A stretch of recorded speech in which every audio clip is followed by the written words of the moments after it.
Om Shanti. Good morning सभी भाई बहनों को। आज बाबा के महावाक्य हैं 20-10-23 प्रातः मुरली। ओम शांति। बाप दादा मधुबन। बाबा बोले, मीठे बच्चे, देह सहित सब कुछ भूल एक बाप को याद करो, तब कहेंगे माह तेले बच्चे। इस पुरानी दुनिया से अब तुम्हारी बुद्धि हट जानी चाहिए। प्रश्न बाबा ने दिया है, बाप का ज्ञान किन बच्चों की बुद्धि में सहज ही बैठ जाता है? बाप का ज्ञान किन बच्चों की बुद्धि में सहज ही बैठ जाता है? उत्तर में बाबा ने दिया है, जो गरीब बच्चे हैं, जिनका मोह नष्ट है और बुद्धि विशाल है, उनकी बुद्धि में सारा ज्ञान सहज बैठ जाता है। बाकी जिनकी बुद्धि में रहता हमारा धन, हमारा पति, हमारा बच्चा, हमारा घर, हमारा परिवार, वे ज्ञान को धारण कर ऊंच पद नहीं पा सकते हैं। बाप का बनने के बाद भी लौकिक संबंधों को याद करना माना कच्ची सगाई। तो कौन सी सगाई करनी है, कच्ची या पक्की? पक्की करनी है ना। उन्हें सौतेला कहा जाता है। गीत बाबा ने दिया है, मरना तेरी गली में, जीना तेरी गली में। ओम शांति। मीठे मीठे बच्चों ने गीत का अर्थ तो आप ही समझा होगा।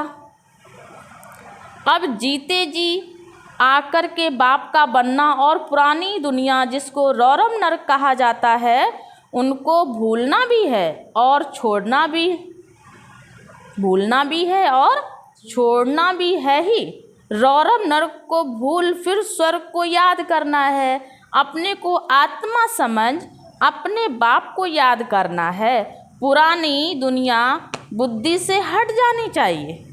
पुरानी दुनिया बुद्धि से हट जानी चाहिए। उनके लिए पुरुषार्थ चाहिए।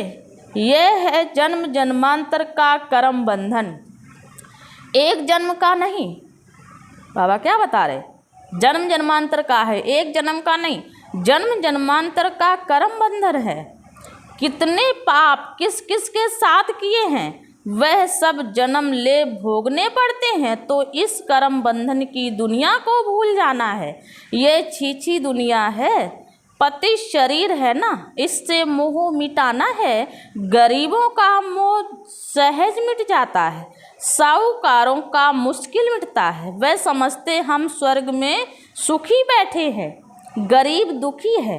यूं तो सारा भारत गरीब है ना, फिर उनमें भी जो गरीब हैं वे झट उठाते हैं। उन्हों के लिए ही बाप आते हैं।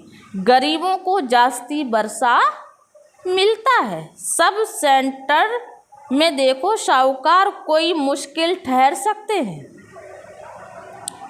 स्त्रियां भी गरीब घरों की ही आती हैं। धनवान को तो पति से सुख मिलता है, इसलिए उनसे बुद्धि योग टूट नहीं सकता। गरीब की अक्सर करके ज्ञान लेते हैं।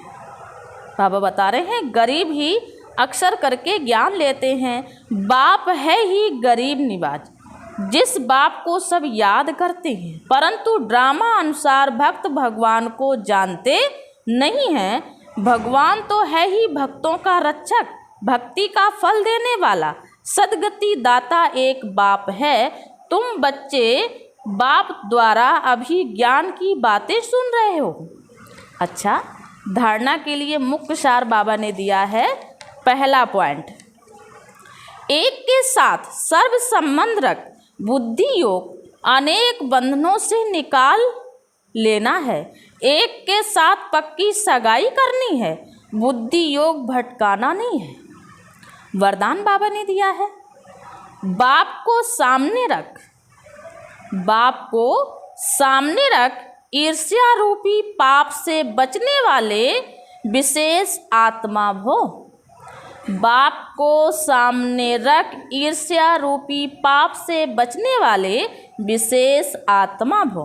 विश्लेषण, ब्राह्मण आत्माओं में हम शरीक होने के कारण ईर्ष्या उत्पन्न होती है। ईर्ष्या के कारण संस्कारों का टक्कर होता है, लेकिन इसमें विशेष सोचो कि यही हम शरीक किसी विशेष कार्य के निमित्त बना है तो उनको निमित्त बनाने वाला कौन है? बाप को सामने लाओ तो ईर्ष्या रूपी माया भाग जाएगी। अगर किसी की बात आपको अच्छी नहीं लगती है, बाबा बता रहे हैं, अगर आपको किसी की बात अच्छी नहीं लगती है तो शुभ भावना से क्या करो? तो शुभ भावना से ऊपर दो, ईर्ष्या बस नहीं। आपस में रेस करो, रीस नहीं तो विशेष आत्मा बन जाएंगे।